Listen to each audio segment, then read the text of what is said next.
Bonjour à tous, nouvelle vidéo sur ce criminel de Jean-Luc Hussac, mais il n'a pas fait ça tout seul.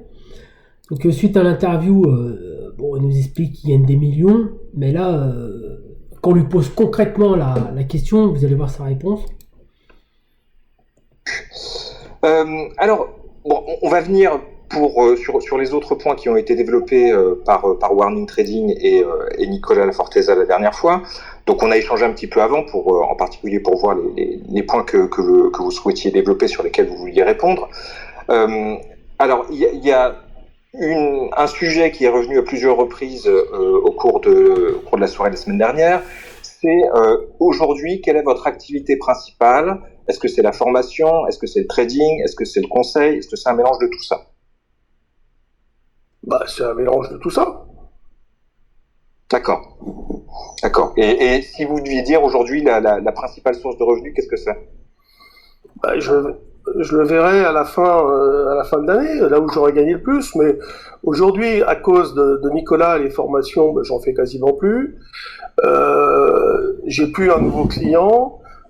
Donc j'ai toujours par contre quelques clients historiques qui bossent toujours avec moi, mais c'est souvent il y a des professionnels. À un moment donné, vous me posez d'ailleurs la question. Et donc j'ai fait une formation, c'était quand? C'est la semaine dernière, j'ai eu 2 personnes, vous voyez, c'est la première formation de l'année. Donc aujourd'hui, on va dire que l'activité principale, c'est le trading, hein.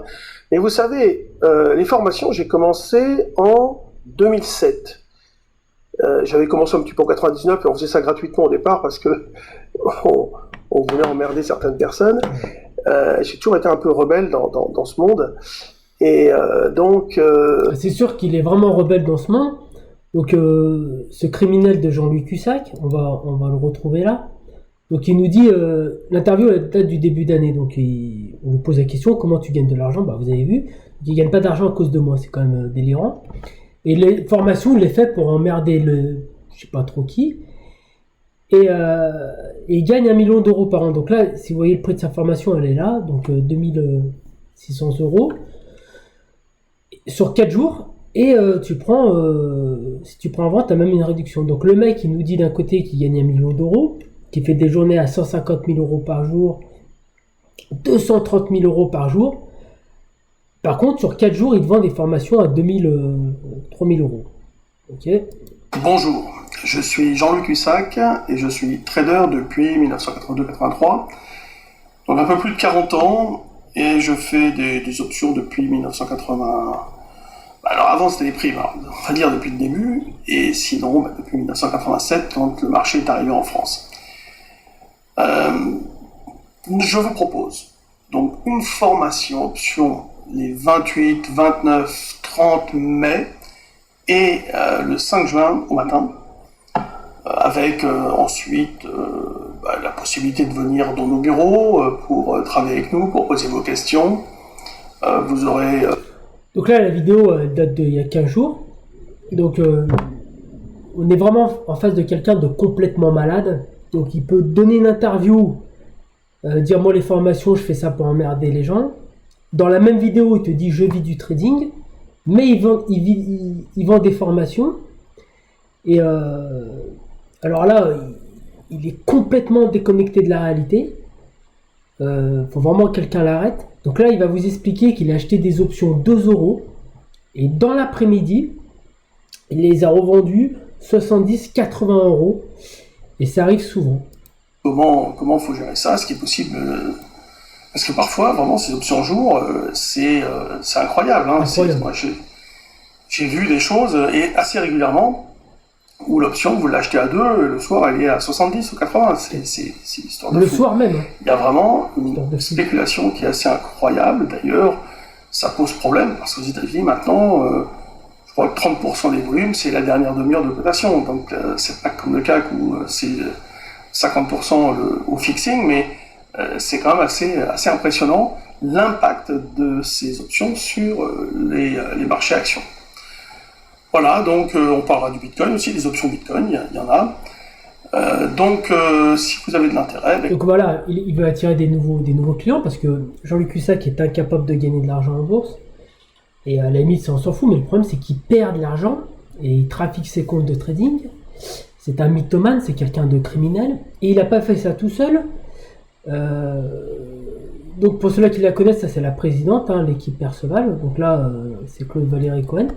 Donc là, pour l'occasion, elle a enlevé ses cornes pour la photo. Donc elle le connaît depuis le départ. Hein, on va dire c'est le cerveau de tout ça.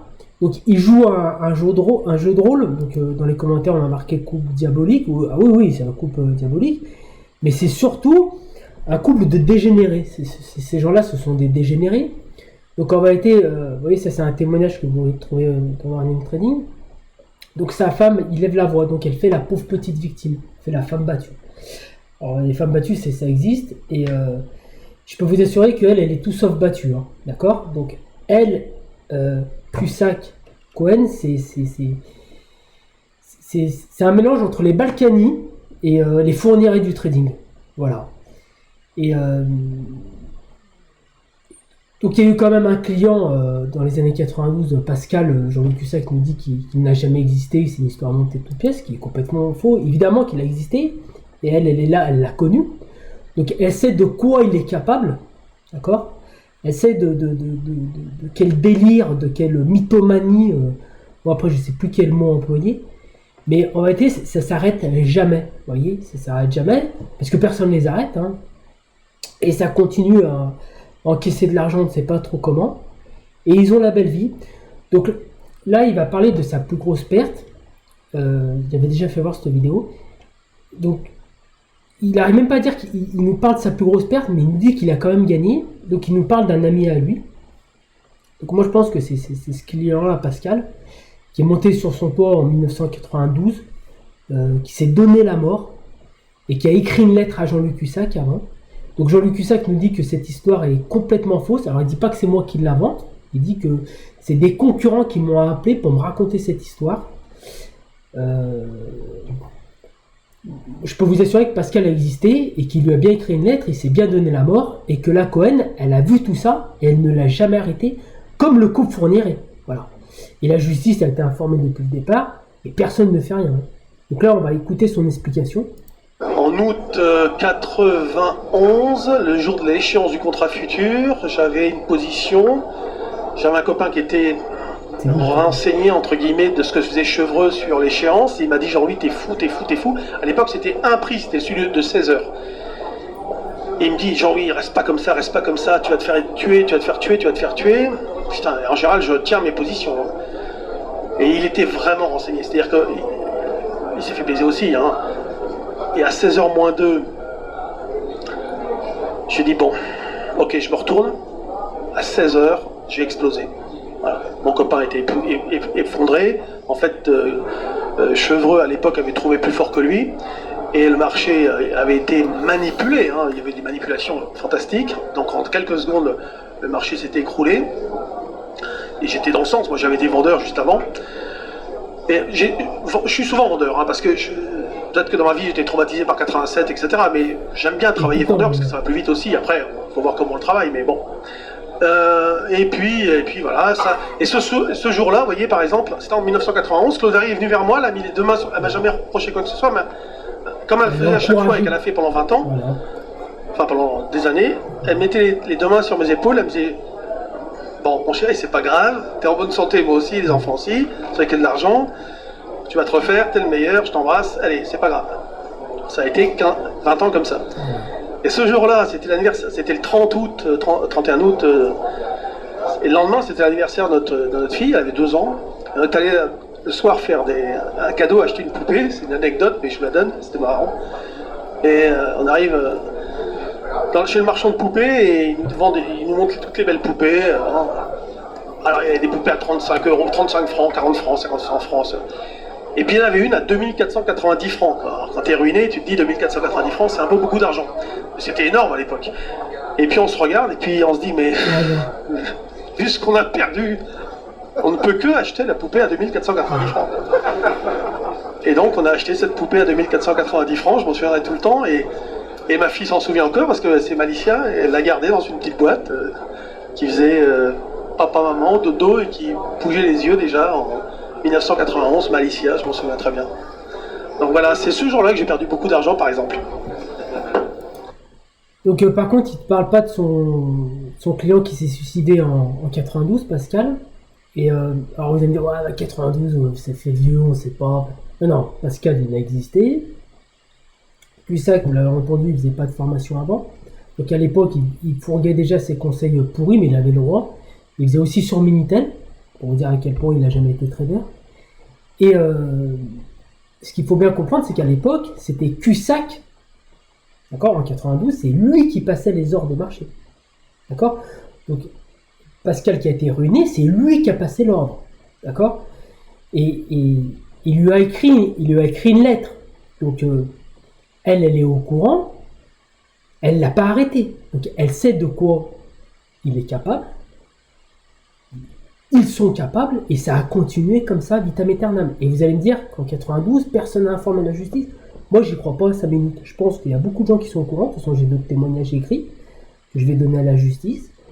Et ce fameux Pascal, il reviendra pas à la 10, ça c'est sûr. Par contre, s'il a des enfants, ça sera bien quand même de les informer de ce qui s'est passé, qui sont tombés sur les fournières du trading, les Balkany. C'est terrible. Il n'y a que l'argent qui compte pour eux. Donc ça, c'est le couple Blata, vous voyez. Donc ça fonctionne aussi en couple, hein, vous voyez. Et c'est terrible parce que rien ne les arrête en vérité, ces gens-là. Et donc là, vous allez voir, la seule personne qui nous explique que l'AMF fait son boulot correctement, c'est Jean-Louis Cusack. Donc je pense que juste à ce moment-là, tout est dit, vous voyez. Et donc là, on va voir comment ça s'est passé avec le couple Blata. Donc, comme l'histoire du couple Cusack, c'est re-signalé aux autorités depuis le départ. Tout aurait pu être arrêté comme les fournirait. Et en vérité, les autorités font pas leur travail. Les gens ne font pas leur travail. Et ils sont jamais mis en cause. Et des Cusack, ils continuent. Vous pouvez le retrouver sur BFM. Il t'explique qu'il est acheteur, qu'il gagne de l'argent. Le mec, il est vendeur. Et il fait que perdre de l'argent. C'est un mythomane. Donc là, on va écouter le passage très intéressant où Cusack prend la défense de l'AMF. Ton stop loss bien identifié, pourquoi pas? Enfin, c'est-à-dire, ça t'appartient de faire ça. Souvent, je leur dis, vous savez, Donc tout ça, c'est pas des conseils selon vous? Ah non, c'est pas des conseils, ça. Alors, je vais lire la description qui est faite de la salle des marchés. À un moment par votre employé. La salle des marchés a été créée en 2007 pour permettre à tous les traders actifs de bénéficier de notre expertise, d'avoir notre avis objectif et d'être accompagnés au quotidien dans leur position de trading. Tous les jours, le membre de ce forum peut nous poser des questions. Nous répondons en temps réel à l'oral et à l'écrit et ils peuvent nous faire valider leur prise de position. Donc, pour vous, quand vous validez une prise de position, ce n'est pas un conseil.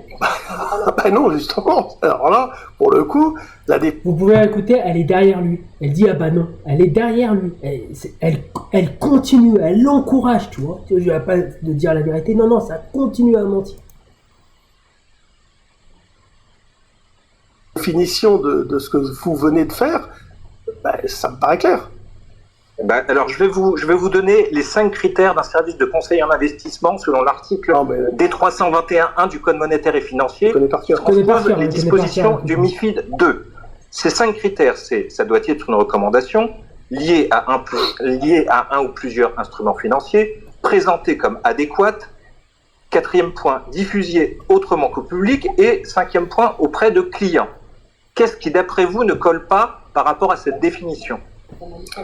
Je ne connais pas le client, je n'analyse pas son patrimoine, je ne sais pas la quantité qu'il fait, etc. Je sais pas comment il le fait, je sais pas. Mais dans les 5 critères, il n'y a pas ça. Hein. Et si, dans les 5 critères. Non, mais je connais parfaitement la loi. Là, pour le coup, je vous dis, je crois que vous vous rendez pas compte. Si jamais ce que je faisais était répréhensible, il y a longtemps que l'AMF me serait tombé dessus. Malheureusement, vous savez, nous sommes un collectif d'aide aux victimes et on s'aperçoit qu'il y a des choses bien pires que ça sur lesquelles il ne se passe rien. Moi, le fameux Marc Blata, je l'ai signalé. Le fameux Marc Blata, je l'ai signalé en 2020 directement à quelqu'un de l'AMF, à une contrôleuse de l'AMF, à une enquêtrice de l'AMF que je connais. Il ne s'est rien passé. Parce qu'il n'est pas en France. Mais ça change rien. Si, ça change. En fait, ça... Alors là, monsieur, mais là, vous... non. Si, Non, ça change tout. Ça change tout. Bah non. Bah si. Non. À partir du moment où il s'adresse à un public français... Eh ben, il est en faute, il n'a pas le droit, mais l'AMF Voilà. ne peut rien faire. Bah si, Ah elle non, peut faire non, des non, choses. non, elle ne peut rien faire. Non, je vous garantis. Mais là, Elle peut faire des choses, ne serait-ce que par exemple, comme elle le fait, mettre les gens sur liste noire. Ah oui, bien sûr. Voilà. Et- Bah, ça, par exemple, elle l'a pas fait. Elle est mis aucune alerte. Voilà. Ah oui, non, mais ça, elle peut le faire, mais Elle peut transmettre le dossier à la DGCCRF pour que la DGCCRF après fasse le nécessaire pour que ces comptes de réseaux sociaux soient coupés et que l'hémorragie s'arrête. Et qu'il n'y ait pas 7 millions d'euros qui disparaissent dans la nature. autre chose. Mais... Et en fait, tout ça s'est pas passé, si vous voulez. Donc, en fait, le fait de nous dire les autorités n'ont rien fait, donc ça veut dire qu'il n'y a pas de problème. Non, j'ai pas dit ça. Malheureusement, nous, on constate que c'est pas vrai. Non, mais j'ai pas dit ça. Moi, j'en suis navré, hein, et c'est comme ça. Je n'ai pas dit que ça. J'ai dit, je suis surveillé, je le sais, bien sûr, c'est tout à fait normal. Donc, a priori, moi, si vous voulez, tout particulièrement parce que je suis en France solvable et avec un bureau, c'est facile de venir me chercher. Aller chercher Blatta, c'est beaucoup plus compliqué. Avouez-le. Je ne fais. Mais, ouais, mais ça va se faire quand même à la fin. Hein. Oui, peut-être. Mais le CIF, si vous voulez, c'est quoi? C'est quelqu'un qui fait une recommandation personnalisée à une personne qu'il connaît, à qui il a fait signer un contrat où il doit justement donner une information à lui seul et pas dans un public. Bah, je lis la documentation de l'AMF. Selon l'ESMA, donc le supervisory briefing de l'ESMA, la recommandation peut être explicite ou résulter d'un avis, d'une opinion, d'un jugement de valeur sur l'opportunité de procéder à l'achat, à la vente, à la souscription, à l'échange, au remboursement, à la détention ou à la prise ferme d'un instrument financier particulier, d'exercer ou de ne pas exercer. Bah écoutez, donc, je veux dire, ce que vous faites, c'est clair. Non mais ce que vous faites là, vous allez. Là, je lis la documentation de l'AMF. Non mais il y a beaucoup plus que ça. Il faut avoir analysé le patrimoine, etc. Ce que vous faites. Non, c'est pas nécessaire. Mais il le fait, il le fait aussi. Ça, c'est une autre condition. Ce que vous faites. Ça, c'est une autre condition. Alors, comme je vous ai listé les 5 conditions, hein. Donc, bah, écoute, la recommandation est-elle présentée comme adéquate pour le client ou c'est l'un ou l'autre basé sur la situation personnelle, donc là, comme vous dites, du patrimoine de son client. C'est l'un ou l'autre. Vous savez, quand par exemple Investir répond, c'est exactement comme ça, c'est quand Investir répond à un client sur une lettre. Il dit voilà, j'ai acheté telle valeur, etc., suivant votre conseil du machin. Et qu'Investir dit, bah écoutez, nous on est toujours acheteurs, vous pouvez conserver. C'est pas du site. Ça, investir, ils le répondent dans quoi? Dans le magazine de manière publique? Bah oui, comme moi je le fais. Et ben, dans ces cas-là, quand la réponse, elle est donnée au public, ça fait partie des exceptions, la recommandation est-elle diffusée autrement qu'exclusivement au public? Donc dans ces cas-là, effectivement, il n'y a pas de problème. Bah alors, qu'est-ce que je fais moi? Mais quand on est sur votre forum privé qui n'est accessible qu'à vos clients, là, on est dans un cas différent. Ah bah écoutez, non, parce que tout le monde m'entend, tout le monde... Je suis désolé, hein, c'était la recommandation de l'AMF. Non, mais là, vous pouvez y aller, je me suis renseigné, il y a bien le direct. Non, mais là, vous vous trompez. De toute façon, si vous êtes persuadé que vous avez raison, signalez-moi et on... Non, mais moi, vous savez, j'ai déjà signalé Blatta, j'ai vu les résultats, donc... Non, mais je suis sûr de moi, Attendez, je me lance pas... Enfin, vous savez, rappelez-vous le faisceau d'indications. Je suis quelqu'un qui est en France, je connais les autorités, je sais comment ça fonctionne. Moi aussi, je les connais. Ouais, mais ça fait 42 ans quand même que je les connais. J'ai connu l'évolution. J'ai même, je vais pas tout raconter, mais j'ai eu quand même j'ai même été à un moment donné appelé par des enquêteurs de l'AMF pour leur expliquer des fonctionnements de marché. Mais je suis sûr de moi. Ce qu'on fait... D'accord, donc quand un client demande « Mathieu, je voulais savoir sur 5500, est-ce qu'on peut monter ?» et que Mathieu Serran répond « Tu peux monter des pods synthétiques, la volatilité est extrêmement faible. » Ça n'est pas un conseil personnel. Non. Bah, bien sûr que non. Il ne sait même pas combien il va en faire. Ça. Non, c'est pas du tout un conseil en investissement financier. D'accord, donc par contre, quand il envoie des messages où il y a des nombres, là, par contre, c'en est un. Non, parce que là, par exemple, quand il fait ça, il s'adresse à quelqu'un qui a déjà... Quelqu'un qui parle comme ça, c'est quelqu'un qui est, entre guillemets, professionnel, déjà. C'est d'ailleurs comme ça que Nicolas Forteza se présente, mais presque. Donc, quand on est professionnel, là, il n'y a plus de problème de conseil en investissement financier? Si c'est deux professionnels, deux personnes qui connaissent les marchés, non, ça n'existe pas. La notion de contrat de conseil en investissement financier n'existe pas, bien évidemment. Si par exemple, moi... Alors, il est dit dans la documentation de l'AMF, le fait de n'avoir pour clients que des clients professionnels, y compris des personnes morales, ne disqualifie pas le conseil en investissement. Oui, mais là, vous vous trompez sur... Donc il rejette la faute sur l'autre, là il se trompe, il s'est pas du tout trompé, là il l'a tué, il l'a massacré. Donc il y a plusieurs informations. Il y a que ce Cusack, il nous dit qu'il a travaillé avec des inspecteurs de l'AMF. Ça on va savoir, il est tellement mythomane. Le seul personne qui prend la défense sur de l'AMF, c'est Cusack. Donc tout est dit, juste ça, tout est dit. Donc en réalité, il perdure dans le temps, parce que les autorités compétentes ne font pas leur travail. Par contre, à la fin du mois, ils sont payés. Ils sont même très bien payés à l'AMF. Et je peux vous assurer que là, les grandes vacances du mois d'août, elles sont toutes réservées à l'AMF. Et Cusack aussi va avoir des belles vacances.